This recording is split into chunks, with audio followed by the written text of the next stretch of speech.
Yeah, got scanned tomorrow, so yeah, just got to wait and see, get the results back from there. And when it went yesterday, you obviously good as you came off. What was the feelings there when you not managed to quite just get through to him? Yeah, obviously severely disappointed. I think any player is when they have to leave the field, but yeah, look, I literally can't say anything until I hop in the MRI scanner and wait until the specialists report back. And in terms of your participation today, what was the equation there? It was clearly a long way off. Was there any likelihood or possibility you could bat or remotely tempted to? Yeah, well, there's so many situations or scenarios that this game could have ended up in, and would have been nice to have gone out there, because then the scenario would have meant that we were getting close. And in terms of the match itself, obviously the margin is pretty big, but a loss is a loss. What do you take from the week here at Hamilton? Well, I think we came here to beat New Zealand, a team who, wherever they go in the world, are very competitive, and knew that they were going to be full of confidence after their historic win in India.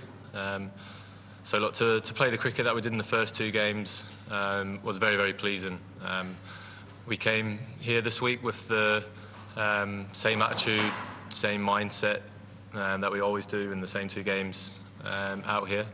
We know we just didn't play anywhere near our capability, and it's obviously disappointing to end the tour and end the sort of year with a loss, but look, what we came here to achieve, we managed to achieve, and look, it's no mean feat coming to New Zealand and beating them, because they're a very, very strong team in their home conditions.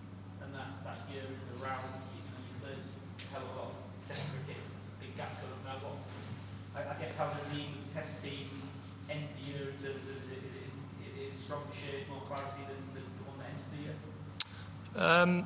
Yeah, I think we've had a lot of opportunities given to inexperienced guys at this level who have showed that they have what it takes to not only compete but also deliver defining match-winning moments at the highest level. Gus Atkinson, probably the standout one. What a 2024 he's had since he came into the Test team against West Indies. Those numbers that he's managed to stack up at the end of this is just incredible. I think everyone knows what they are.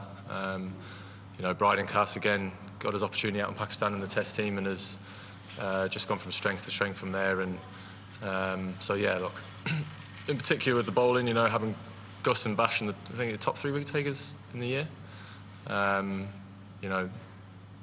Very, very happy with how 2024's gone. Any more questions? Yeah, go ahead. Yeah, Ben, you went on the scan with the injury, but is there anything you learn and you can take into what the recovery period is this time? Anything? You mentioned kind of last time you don't push yourself too hard to get back too soon.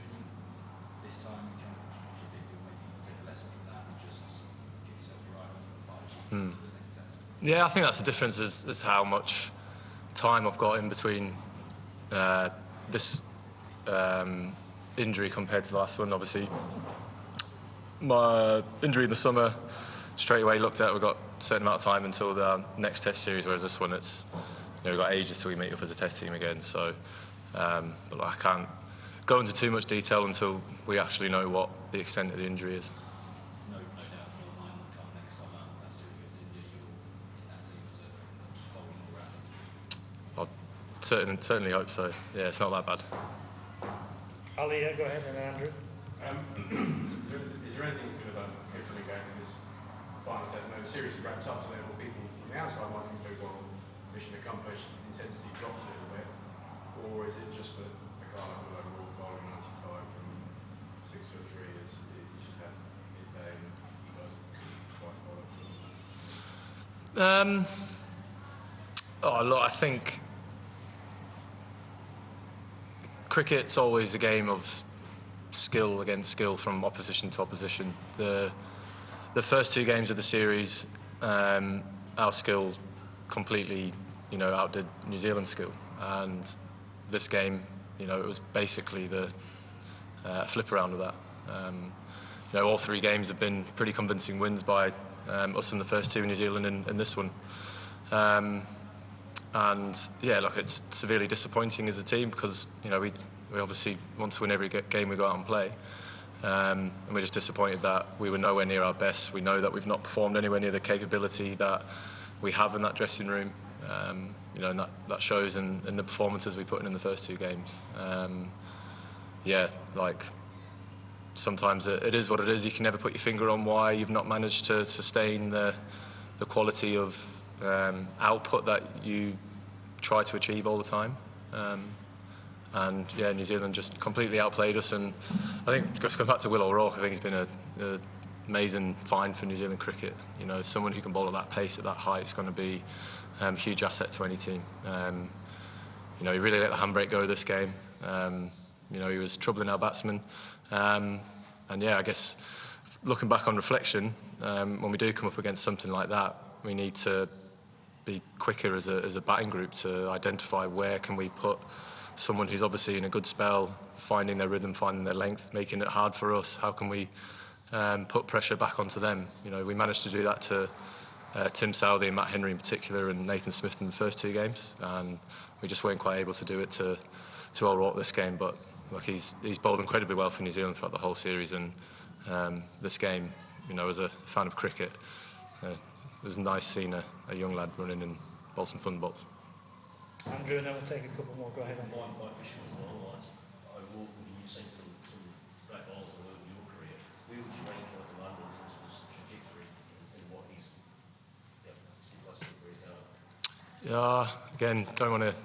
I think we can all be very guilty of looking at someone who's got some amazing talent, and you can sort of see where they could get to.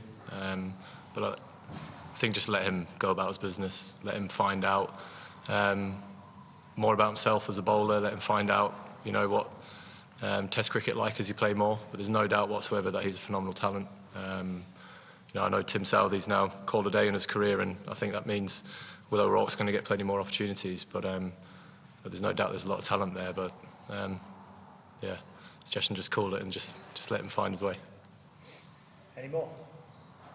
Spoke a bit more about Jacob Becker in this last month than probably expected to when we arrived. But today, again, he kind of has showed just another little bit to his game. He's, of all those players you mentioned who've stepped up this year, he's maybe a bit of a bonus, really. Yeah, look, there's obviously question marks around his selection in the first game.